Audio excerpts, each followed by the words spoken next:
Okay, so tonight's a night for Lincoln work.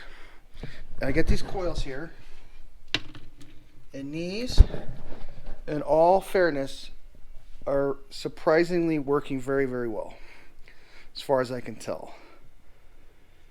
The problem I'm having with the coils is I spent $30 and bought 8 of them because coils I had from the Motorcraft coils that were in there had 105,000 miles on it, and I put a scope on it and it had a random misfire on cylinder 5. I put these coils on there, right here, these coils right there, put them in there, engine runs great. They were supposed to last about 9 months. They've lasted 3 years. Got more than my money's worth out of them. What I got is in about a month, about beginning of October, I'm going to be going out to California. And every year I try to figure out what can I work on the car to make it reliable. If there's known things I need to do to make it run better or drive better or whatever, I've been replacing them.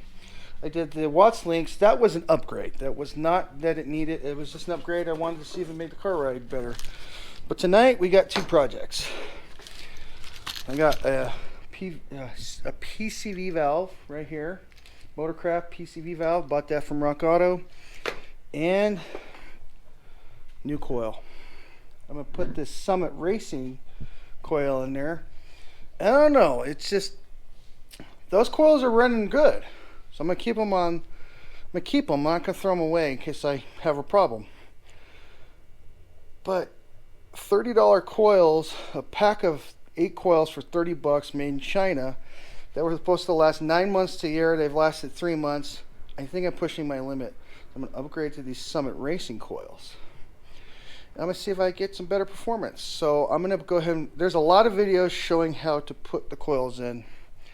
I think I'll show you guys how to put the PCV valve in. I'm supposed to replace that every 100,000 miles according to the maintenance calendar.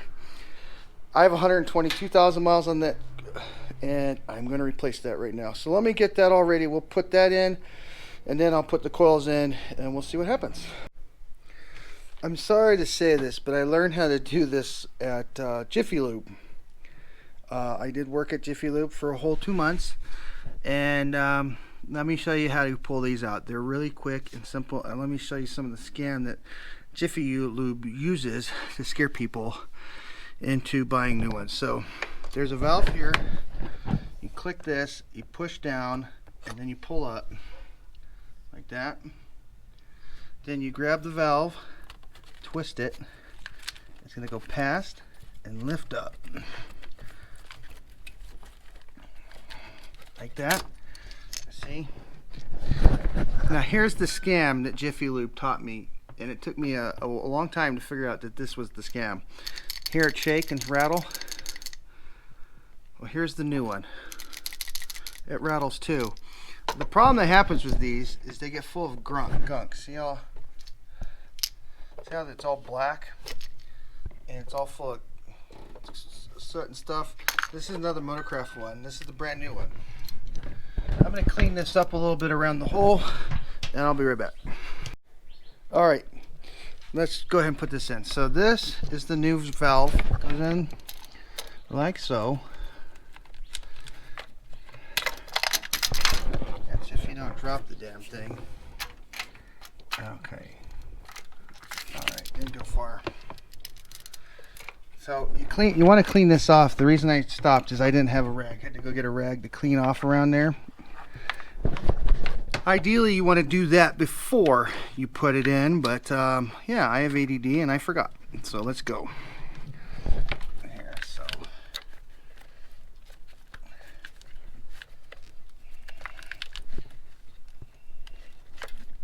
you just slide it over like that, and then it has these grooves in it.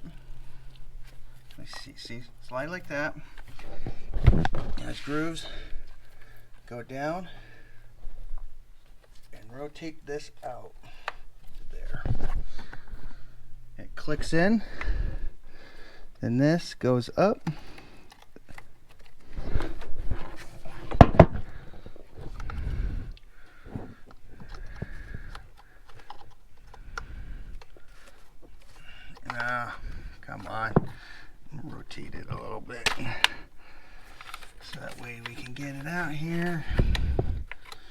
some more room to put the sensor on, to put that on there.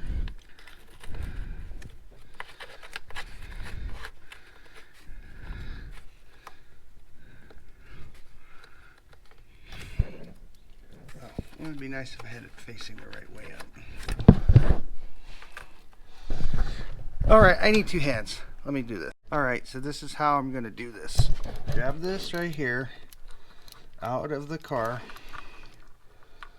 And we're going to... Okay, see right like that. Click it in. Take it over. Like that. And it clicks in. Yeah, then you grab this here. Push it down like that. Alright, so PVC valve is replaced. But here, this is the scam. It scares people. Rattle, rattle, rattle. Oh, it's bad. It shouldn't make that noise. And we go and get a broken one out of the back that was stuck because this valve has to move freely. And you go, see, that's a good one. This is a bad one. We put a good one in. We never put a bad one in. But that's how we got our sales numbers up at Jiffy Lube. So I'm going to go ahead and put those coils in, and I'll see you in a minute. Okay, so after about, an hour and 20 minutes, I got the intake tube put back on, all 8 coils in, PCV valve in, and see, first start up on the new coils. See all the boxes over there? But let's see what happens.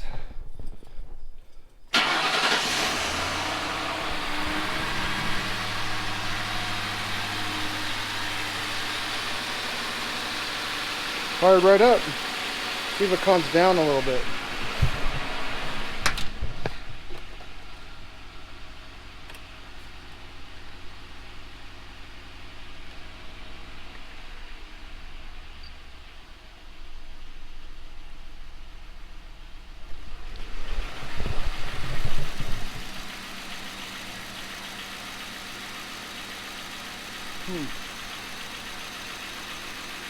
So I'm going to let this run for a little bit, warm up, and we'll go take it for a little test drive.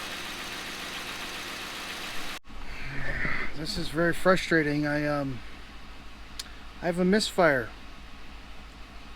All that work, I've had those coils out when I put on all new spark plugs about a month ago. So I know the spark plugs are all done right. There was no misfire when I put the spark plugs in. All I did was replace those coils in that PVC valve, and you can feel it just misfiring. I hate it when I'm supposed to be improving it and it has a misfire. So now I have to go over to my brother's house and pick up a code reader. I'm trying to see if I could reset the computer so I could come up with a new map. That takes about 15 minutes, but I can feel the misfire now. I'm pissed. So yeah, now I got to figure out what cylinder's misfiring and call Summit Racing and put those cheap ass Chinese ones back in that I never had a problem with. Now you can feel it. So alright, cool. Bye. So I finally figured out its fuel map, and now, yep, there's the check engine light. More expensive coils, and they're causing me a headache. All I did is put coils in. Then put, so it's not spark plugs. It had the new Motorcraft spark plugs. Ran perfect. New coils with a misfire. All right, so I guess I know what I'm doing tomorrow. All right, bye.